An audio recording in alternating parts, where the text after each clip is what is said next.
Modi like Deng Xiaoping? The beginning of a new global power story? On the map of the world's largest economies, a new power is rising. On one side is America, on the other is China. And standing between them is one country, India. Is India really moving on the same path that China once followed? Is it true that India's present may one day shape another country's future? And the biggest question, has a Deng Xiaoping moment already been born in today's India? Today, India is not just a country, it is a process, a silently moving revolution. And the world is talking about this revolution. Foreign investors, hedge fund managers, business tycoons, policy thinkers, everyone's eyes are on India. Because India's economy is not just growing, it is changing shape. Its structure is transforming. And in the middle of this transformation comes that comparison. The comparison of Narendra Modi with Deng Xiaoping. A comparison not of ideology, but of capability. Not of power, but of process.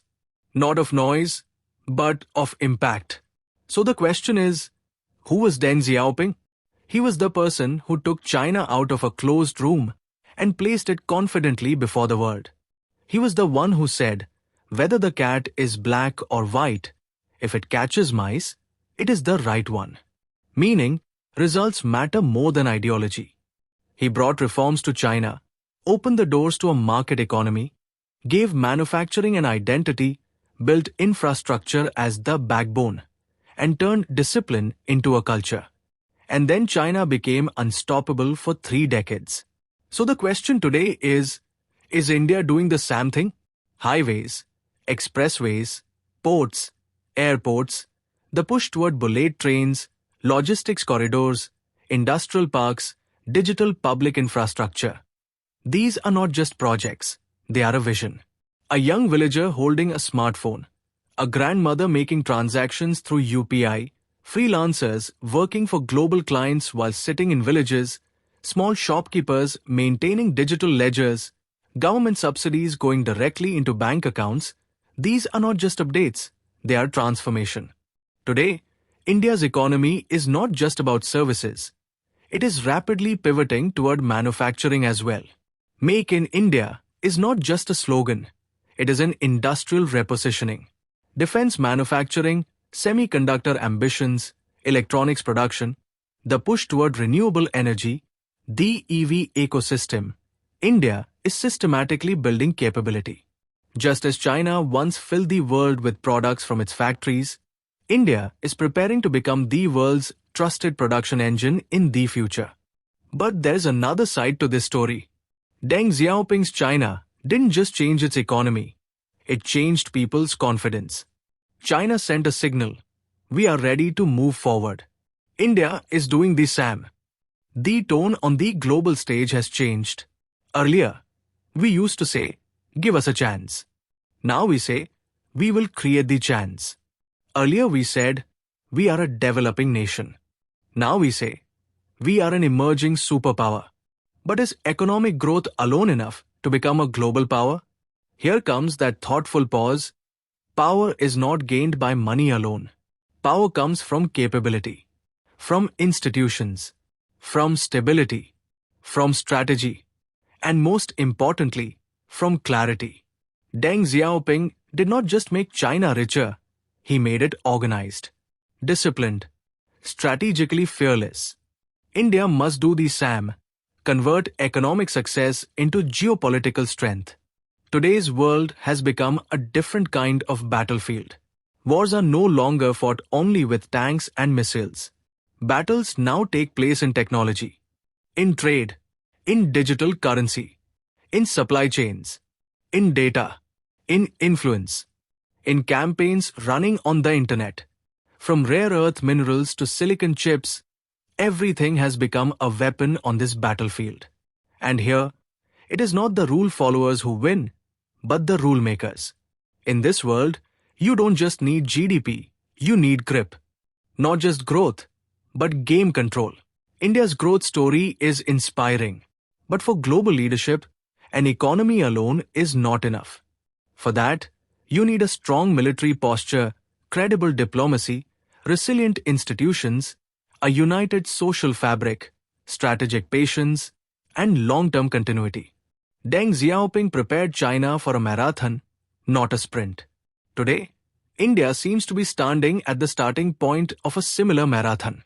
When people say that Prime Minister Narendra Modi is working like Deng Xiaoping, it does not mean that both are the same.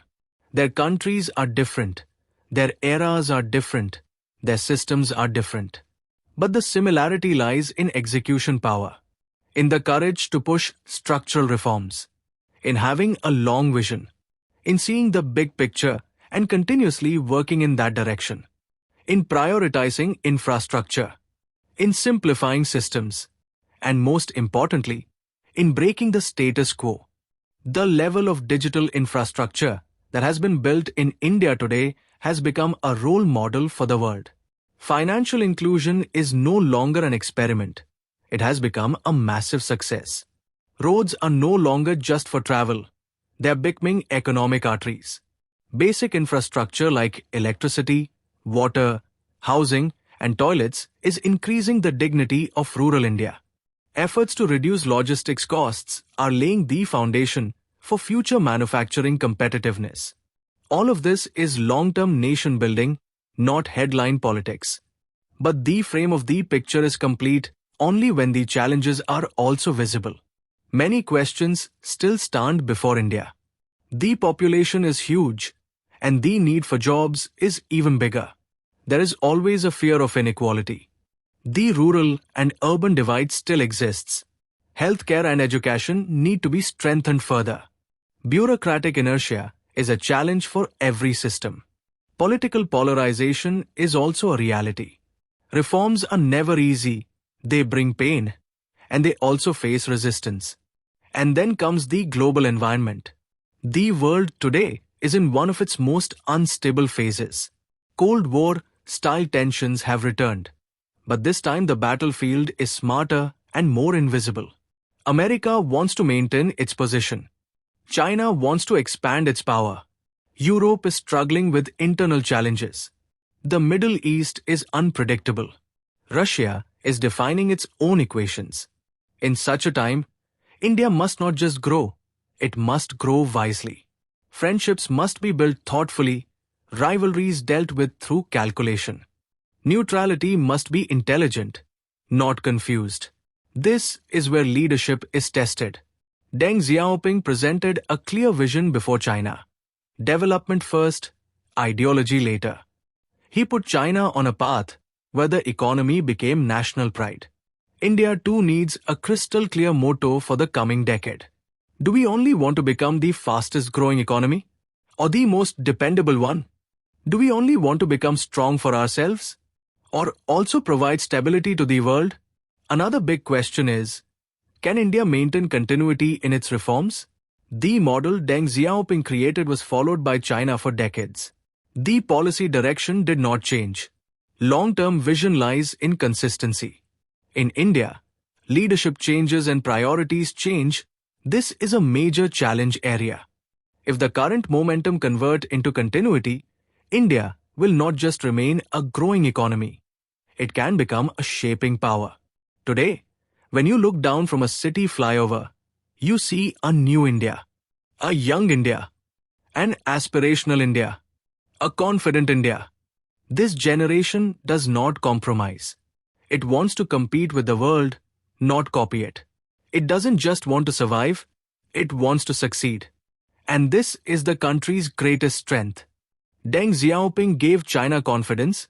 We can do it. Today, India too feels that same confidence. We will also achieve it. But maturity is needed here. Honest hope, not hype. Overconfidence is dangerous for any country. Real strength is built when a nation recognizes its weaknesses too and makes consistent efforts to overcome them. India will truly become powerful only when growth comes with justice, development comes with dignity, and strength comes with stability. If our video has taught you something new, do not forget to like and share this video so that this information can reach others as well. Your likes and shares are a source of inspiration for us. If you have any questions or suggestions, please let us know in the comments. It will be our honor to answer your questions and listen to suggestion. And yes, if you like our content, subscribe to the channel and press the bell icon so that you stay connected with every new story. Thank you. GRT Business YouTube channel sources: news from various news agencies, opinion polls, and other public sources. We try to ensure that every report and summary is accurate and verified, but we are not responsible for any dispute or error. Our aim is only to provide you with accurate information.